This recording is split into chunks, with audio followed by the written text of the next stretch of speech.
قصة سيدنا أيوب عليه السلام. من سلالة سيدنا إبراهيم، كان من النبيين الموحى إليهم.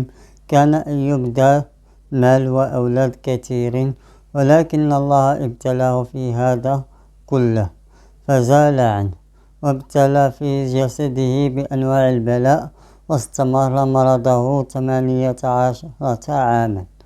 اعتزل له فيها الناس إلا امرأته، صبرت وعملت لكي توفر قوت يومها، حتى عافاه الله من مرضه وأخلفه في كل ما ابتلى فيه.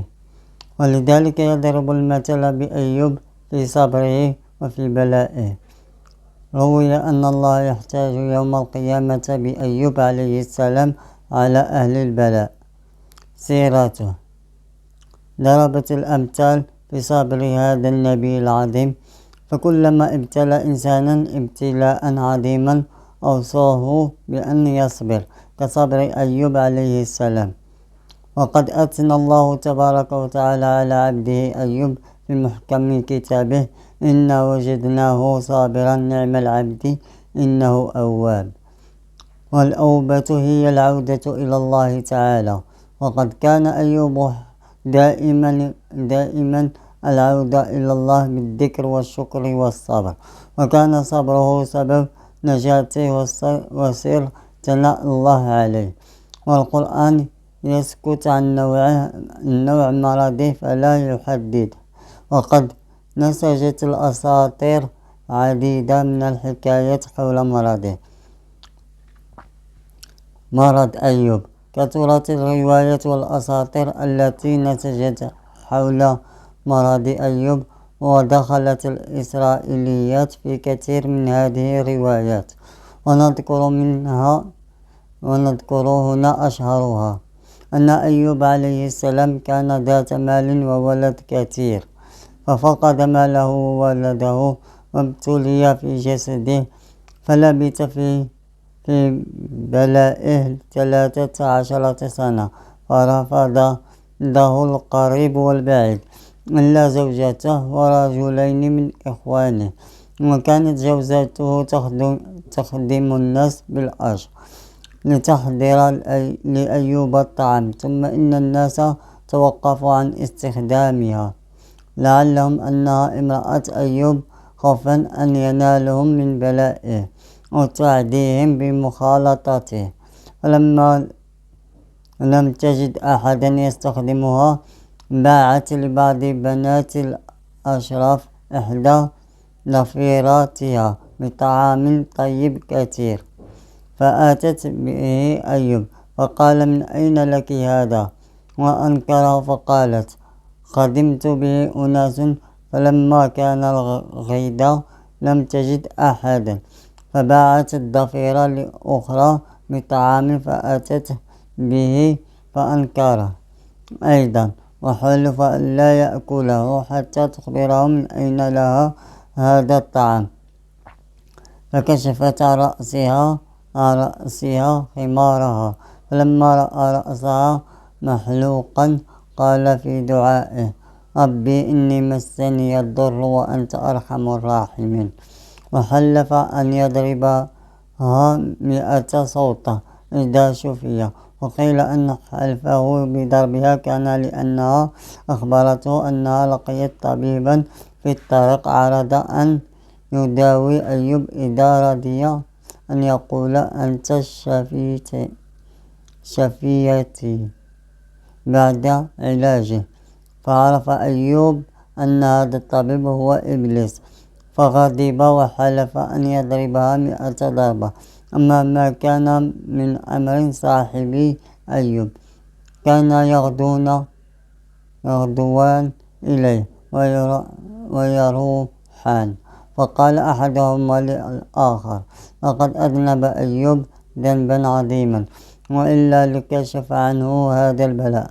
فذكره الآخر لأيوب فحزن ودعا الله، ثم خرج لحاجته وأمسكت امرأته بيده، فلما فرغ أبطأت عليه، فأوحى الله إليه أركض برجلك، فضرب برجله الأرض فانبعثت عين فاغتسل منها فرجح صحيحا. فجاءت امرأته فلما ما تعرفه فسألته عن أيوب فقال إني أنا هو. وكان له أندران، أحدهما للقمح والآخر للشعير، فبعث الله له سحابة فأفرغت في أندر القمح الذهب حتى فاض، وفي أندر الشعير فضة حتى فاض. وفي الصحيح أن رسول الله صلى الله عليه وسلم لعيه وسلم قال بينما أيوب يغتسل عريانا خر عليه رجل جراد من ذهب فجعل يحثي في ثوبه فناداه ربي يا أيوب ألم أكن أغنيك عما ترى؟ قال بلى يا رب، ولكن لا غنى لي عن بركتك. رجل جراد أي جماعة جراد.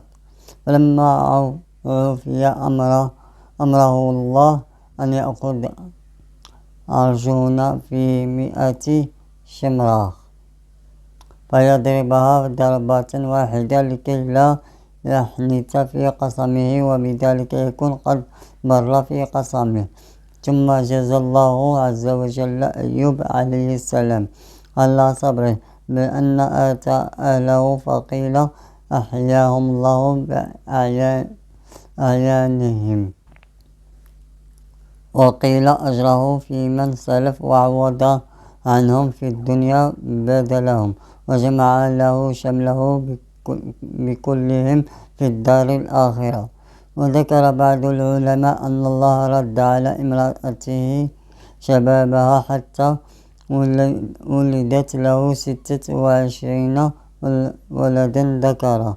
هذه الأشهر رواية عن فتنة أيوب وصبره، ولم يذكر فيها أي شيء عن تساقط لحمه، وأنه لم يبقى منه إلا العظم والعصب، فإننا نستبعد أن يكون مرضا منفرا أو مشوها كما تقول أساطير القدماء. نستبعد ذلك للتنافي مع منصب النبوة. ويجدر التنبيه بأن دعاء أيوب ربي أني مسني الشيطان بنصب وعذاب قد يكون القصد منه شكوى أيوب عليه السلام لربه جراء الشيطان عليه، وتصوره أنه يستطيع أن يغويه. ولا يعتقد أيوب أن ما به من مرض قد جاء بسبب الشيطان. هذا هو الفهم الذي يليق بعصمة الأنبياء وكمالهم. وروي الطبري أن مدة عمره كانت 93 سنة، فعلى هذا فيكون عاش بعد أن عوفي 10 سنين، والله أعلم. وأنه أوصى إلى ولده حمل وقام بالأمر بعده ولد بشر بن أيوب، وهو الذي يزعم كثيرا من الناس أنه ذو كفل، فالله أعلم. وصدق رسول الله صلى الله على سيدنا محمد وعلى آله وصحبه وسلم تسليما كثيرا.